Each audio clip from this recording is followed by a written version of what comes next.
Hello friends, welcome back to Ashok EV vlog channel. Friends, మన ఛానల్లో last video చూసుకుంటే TVS iQube 3.5 Ather రిస్టా yes 3.7 సంబంధించి detailed comparison అంటే battery, range, motor, charging time, performance పరంగా అన్ని అయితే కంపేర్ అయితే చేశాను. సో అక్కడ ఏం మిస్ చేసినానంటే ఏది కొంటే బెటర్, ఏది కొనకపోతే బెటర్ అనేసి, అంటే బెనిఫిట్స్, డ్రాబ్యాక్స్ అయితే చెప్పలేదన్నమాట. వీడియో లెంత్ అయితే ఎక్కువ అవుతుంది అనేసి. అండ్ ఇప్పుడు ఈరోజు వీడియోలో వచ్చేసి మీకు ప్రైస్ ఎక్స్ప్లెయిన్ చేసి చిన్న చిన్న ఇంపార్టెంట్ ఫీచర్స్ చెప్పి ఫైనల్గా ఏది కొంటే బెటర్, ఐక్యూబ్ తీసుకుంటే ఏం బెనిఫిట్స్ ఉన్నాయి, ఏం డ్రాబ్యాక్స్ ఉన్నాయి, అదేవిధంగా రిస్టా తీసుకుంటే ఏం బెనిఫిట్స్ ఉన్నాయి, ఏం డ్రాబ్యాక్స్ ఉన్నాయి ఎక్స్ప్లెయిన్ చేస్తా. మాక్సిమం ఒక 5 minutes దాకా అయితే వీడియో ఉంటుంది. ఎవరైనా సరే ఫైనల్గా దీని రెండింటిలో కొనాలని ఇంకా కన్ఫ్యూజన్లు ఉంటే ఇవి చూసిన తర్వాత మీకు క్లారిటీ అయితే వస్తుంది ఎక్స్పెక్ట్ చేస్తున్నాను. సో వీడియోని లాస్ట్ వరకు అయితే చూడండి. వీడియో నచ్చితే లైక్ అయితే చేయండి, మన ఛానల్కి సబ్స్క్రైబ్ చేసుకొని సపోర్ట్ చేయండి. Let's go. Friends, first prices చెప్తాను మళ్ళీ ఒకసారి. ఆల్రెడీ పోయిన వీడియో చెప్పాను, ఇప్పుడు ఒకసారి మళ్ళీ మీకు చెప్తాను గుర్తు నీకే అర్థం కానికే. సో టీవీఎస్ ఐక్యూబ్ యూజీ 3.5 వచ్చేసి 2 రకాల ప్రైసెస్ ఉన్నాయి. సింగిల్ టోన్ కలర్కి ఒక ప్రైస్ ఉంది, డ్యూయల్ టోన్కి ఒక ప్రైస్ ఉంది. సో సింగిల్ టోన్కి వచ్చేసి ఆన్ రోడ్ ప్రైస్ 1,43,000 దగ్గర అయితే ఉంది. అదేవిధంగా డ్యూయల్ టోన్ అంటే డ్యూయల్ టోన్ అయితే ఈ మోడల్ ఇది. సో దీనికి వచ్చేసి ఆన్ రోడ్ ప్రైస్ 1,45,000 రూపీస్ అయితే ఉంది. దీనికి సంబంధించిన ఎక్స్టోన్ ప్రైస్ అన్ని స్క్రీన్ చేస్తే చూడండి. అదేవిధంగా నెక్స్ట్ ఇక్కడ ఏథర్ రిస్టా ఎస్ 3.7 వచ్చేసి ఆన్ రోడ్ ప్రైస్ ఫైనల్గా 1,51,000 అయితే ఉంది. ఇది కూడా గ్లాసీ ఫినిష్ సంబంధించి, కలర్ సంబంధించి. అదే మ్యాట్ ఫినిష్ కావాలనుకుంటే ఒక 2,000 రూపీస్ ఎక్స్ట్రా పే చేయాలి, 1,53,000 ఇది కూడా. ఇది వితౌట్ ప్రో ప్యాక్ అనమాట. మీకు విత్ ప్రో ప్యాక్ కావాలనుకుంటే ఎక్స్ట్రాగా 15,000 అయితే పే చేయండి, ఎక్స్ట్రా అమౌంట్ అయితే వస్తుంది.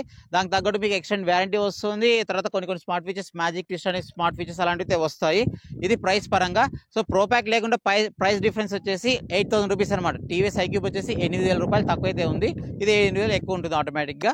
సో ఆ డిఫరెన్స్ చూసుకొని 8,000 రూపాయలు కాంప్రమైజ్ అయ్యి ఐక్యూబ్ తీసుకుంటే ఏం బెనిఫిట్స్ ఉన్నాయి, ఏం డ్రాబ్యాక్స్ ఉన్నాయి, లేదు మాకు ఈ డబ్బులు పైన పర్లేదని ఏథర్ రిస్టా ఎస్ తీసుకుంటే 3.7 మోడల్ ఏం బెనిఫిట్స్ వస్తాయి, ఏం డ్రాబ్యాక్స్ వస్తాయి అనేది చెప్తాను. ఫ్రెండ్స్, మీరు 8,000 రూపీస్ ఎక్స్ట్రా పే చేసుకొని ఏథర్ రిస్టా ఎస్ 3.5 కిలోవాట్ మోడల్ తీసుకుంటే మేజర్గా మీకు వచ్చే బెనిఫిట్స్ ఏంటివి అంటే, ఫస్ట్ బెనిఫిట్ వచ్చేసి ఐక్యూబ్తో పోలిస్తే దీంట్లో వచ్చేసి మీకు మిడ్ డ్రైవ్ మోటార్ అయితే ఉంటుంది. పర్ఫార్మెన్స్ పరంగా కానీ, ప్రాబ్లమ్స్ పరంగా కానీ చాలా బెటర్ అనమాట. ప్రాబ్లమ్స్ కూడా చాలా తక్కువ అయితే వస్తాయి. అండ్ నెక్స్ట్ ఇక్కడ బెటర్ గ్రౌండ్ క్లియరెన్స్ అయితే వస్తుంది, 165 mm గ్రౌండ్ క్లియరెన్స్. బ్రేకర్స్ పెద్దగా ఉన్న చోట కూడా మీరు ఈజీగా అయితే క్యారీ చేసుకోవచ్చు. అండ్ పర్ఫార్మెన్స్ పరంగా చూసుకుంటే కూడా సో స్మార్ట్ ఇకో కాకుండా జిప్ మోడ్ అనే ఉంటుంది అనమాట. దీంట్లో జిప్ మోడ్లో పర్ఫార్మెన్స్ చాలా బాగా అయితే ఉంటుంది. అండ్ నెక్స్ట్ రేంజ్ పరంగా చూసుకుంటే కూడా ఐక్యూబ్తో పోలిస్తే ఐక్యూబ్ ఒక ట్రూ రేంజ్ వచ్చేసి 115 కిలోమీటర్లు అనమాట. డిస్ప్లేలో చూపించేది మనకు దీంట్లో రేంజ్ అనేది 123 కిలోమీటర్స్ దాకా అయితే వస్తుంది. అంటే దగ్గర 8 kilometers రేంజ్ అయితే ఎక్స్ట్రా అయితే వస్తుంది అనమాట. మీరు 8,000 రూపీస్ పే చేస్తే సో 1,000 రూపీస్కి 1 kilometer అయితే వస్తుంది ఎక్స్ట్రాగా. ఫ్రెండ్స్, నెక్స్ట్ మేజర్ బెనిఫిట్ ఏంటి అంటే ఐక్యూబ్తో పోలిస్తే రిస్టా తీసుకుంటే మీకు ఫాస్ట్ ఛార్జింగ్ సపోర్ట్ అయితే వస్తుంది అనమాట. ఏథర్కి వచ్చేసి సో ఇవి బెనిఫిట్స్ మనం ఏథర్ తీసుకుంటే. అదే డ్రాబ్యాక్స్, ఏథర్ తీసుకుంటే వచ్చే డ్రాబ్యాక్స్ ఏమో చెప్తాను మీకు. మేజర్గా వచ్చే డ్రాబ్యాక్ ఏంటంటే 8,000 రూపీస్ అయితే ఎక్స్ట్రా అయితే పే చేయాలి. ఫ్రెండ్స్, నెక్స్ట్ ఇంకొక డ్రాబ్యాక్ ఏంటి అంటే దీంట్లో మనకు 7-inch DPU డిస్ప్లే అయితే వస్తుంది అనమాట. అది కొంచెం నాకైతే నచ్చలేదు. అండ్ నెక్స్ట్ దీంట్లో ఎక్స్ట్రా యాక్సెస్ కొనాలంటే కూడా సపరేట్ మనం ఇంకో ఎక్స్ట్రా అమౌంట్ అయితే పే చేయాలి. ఇందాక మీకు ఆన్ రోడ్ ప్రైస్ చెప్పాను అనమాట, 1,51,000 ఒకటి, 1,53,000 చెప్పాను. దాంట్లో ఎక్స్ట్రా యాక్సెస్ అయితే రావు, మీకు ఎక్స్ట్రా అమౌంట్ అయితే పే చేయాలి, అది గమనించండి. అండ్ పర్ఫార్మెన్స్ విషయానికి వస్తే లాస్ట్ 10% ఏదైతే ఉందో, 90% ఛార్జింగ్ అయిపోయిన తర్వాత లాస్ట్ 10% పర్ఫార్మెన్స్ చాలా తక్కువ అయితే ఉంటుంది అనమాట. ఆ టైంలో ఎవరికైనా ఎమర్జెన్సీ ఉంటే మీరు అనుకున్న టైంకి అయితే రీచ్ కావడం కొంచెం కష్టమైతే అవుతుంది. ఇంకొక డ్రాబ్యాక్ ఏంటి అంటే ఇందులో ఏథర్ అనేది కొంచెం R&D బాగా చేస్తుంది, క్వాలిటీ చాలా బాగుంటుంది చాలా మంది చెప్తారు. ఏదైనా సరే కాంపోనెంట్ పోతే కూడా ప్రైస్ పరంగా కూడా మీరు రీప్లేస్ చేసుకోవాలనుకుంటే కొంచెం అది ఎక్కువ ప్రైస్ అయితే ఉంటుంది, అది గమనించండి. ఫ్రెండ్స్, నెక్స్ట్ ఇప్పుడు టీవీఎస్ ఐక్యూబ్ 3.5 తీసుకుంటే ఏథర్తో పోలిస్తే ఏం బెనిఫిట్స్ వస్తే చూద్దాము. ఫస్ట్ బెనిఫిట్ వచ్చేసి 8,000 రూపాయలు తక్కువ అయితే ఉంటుంది. సో మీకు ఆల్రెడీ చెప్పే కదా ప్రైస్ పరంగా.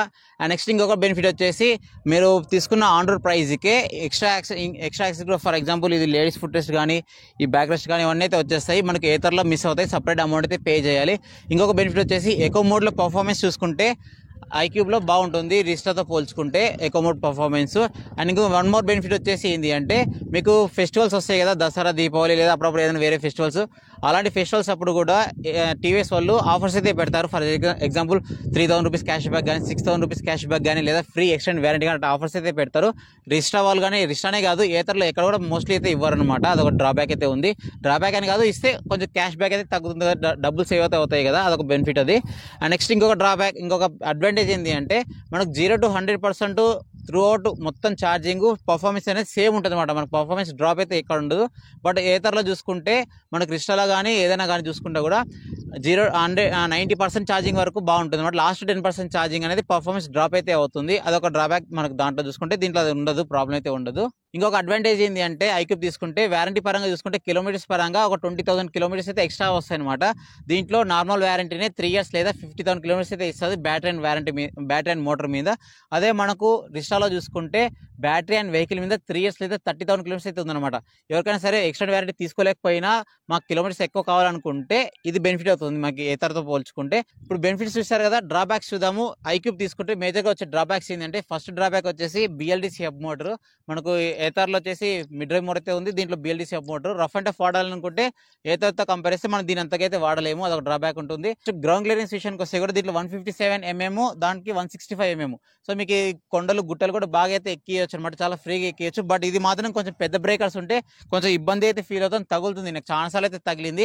నెక్స్ట్ డ్రాబ్యాక్ వచ్చేసి సీట్ లెంత్ ఫ్రెండ్స్. సో మేజర్గా సీట్ లెంత్ ఏతర్తో పోలిస్తే, ఏతర్ రిస్టాతో పోలిస్తే ఎస్పెషల్ ఐక్యూబ్లో కొంచెం తక్కువ అయితే ఉంటుంది. రెండు ఫ్యామిలీ స్కూటర్స్ డౌట్ అయితే లేదు, కానీ మనకు ఐక్యూబ్లో సీట్ లెంత్ అనేది కొంచెం తక్కువ అనమాట. ఎవరైనా సరే లేడీస్ సీట్ 2 సైడ్ కూర్చున్నప్పుడు కొంచెం ఫ్రంట్ డ్రైవింగ్ చేసే పర్సన్కి ఇబ్బంది అయితే ఫేస్ చేయొచ్చు. నేను ఆల్రెడీ ఫేస్ చేస్తున్నాను. మనకు ఏతర్లో ఆ ప్రాబ్లం ఉండదు. ఇవి మేజర్గా పాజిటివ్స్ నెగిటివ్స్ ఏతర్ తీసుకుంటే, ఆ తర్వాత ఐక్యూబ్ తీసుకుంటే వచ్చేటివన్నీ. సో ఫైనల్గా మీరు ఏది చూసుకుంటారు మీ రిక్వైర్మెంట్స్ బట్టి చూసుకోండి. మేము ఎక్స్టెండ్ వారంటీ డబ్బులు పే చేయలేము ఎక్స్ట్రాగా, మాకు అయినా కానీ ఎక్కువ కిలోమీటర్స్ కావాలి అనుకుంటే ఐక్యూబ్ అయితే ప్రిఫర్ చేయండి. లేదు మేము రఫ్ అండ్ టఫ్ వాడతాము, మేము కొంచెం భారీగా ఉంటాం, పర్సన్స్ కూడా కొంచెం లాగుండేటోళ్ళు ఉంటాం అనుకుంటే కూడా సో రీస్టాక్ అయితే వెళ్ళొచ్చు అనమాట. సీట్ లెంత్ చాలా బాగుంటుంది. రఫ్ అండ్ టఫ్ వాడతాము, మీ సైడ్ కొంచెం రోడ్లు బాగుండవు, లేదా పొలాలకు వాడచ్చు అనుకుంటే కూడా రిస్టాక్ ప్రిఫర్ చేయండి ఐక్యూబ్తో పోలిస్తే. ఎందుకంటే పొలాలప్పుడు ఏమవుతుందంటే టైర్ ఇరుకపోయినప్పుడు కొంచెం లోడ్ ఎక్కువ పడుతుంది. బట్ ఆ లోడ్ ఎక్కువ పడినప్పుడు మిడ్ డ్రైవ్ మోటార్ కొంచెం తట్టుకుంటుంది హబ్ మోటార్తో పోల్చుకుంటే. మీకు ఆ లోడ్ పడినప్పుడు ఎక్కువ రైజ్ చేసినప్పుడు ఏమవుతుందంటే కంట్రోలర్ కాలిపోయే ఛాన్స్ ఉంటుంది అనమాట. ఆల్రెడీ నేను ఒకినోవాలో ఫేస్ చేస్తే సేమ్ ప్రాబ్లమ్. సో అలాంటి ప్రాబ్లమ్స్ మనకు దీంట్లో రాకపోవచ్చు మోస్ట్ ప్రాబ్లీ. సో అది కూడా గమనించండి. సో మీ రిక్వైర్మెంట్స్ బట్టి అయితే చూడండి. నేను అన్ని అయితే కంపేర్ చేశాను. ఇంకా ఎవరైనా సరే డీటెయిల్ కంపారిజన్ వీడియో చూడకపోతే ఇక్కడ ఐ కార్డ్స్లో కానీ ఎన్ కార్డ్స్లో కానీ వదులుతాను, చూడండి ఖచ్చితంగా. సో వీడియో ఇంతవరకు చూసింటే వీడియో లైక్ అయితే చేయండి, అండ్ మన ఛానల్ని ఖచ్చితంగా సబ్స్క్రైబ్ అయితే చేయండి ఫ్రెండ్స్. ఎందుకంటే చాలా మంది చేయకుండా చూస్తున్నారు, 80% దాకా చూస్తున్నారు అనమాట సబ్స్క్రైబ్ చేయకుండా. సో సబ్స్క్రైబ్ చేయండి, వీడియోని హైప్ చేయండి, చాలా మందికి రీచ్ అయ్యేటట్టు ఉంటుంది. Thank you.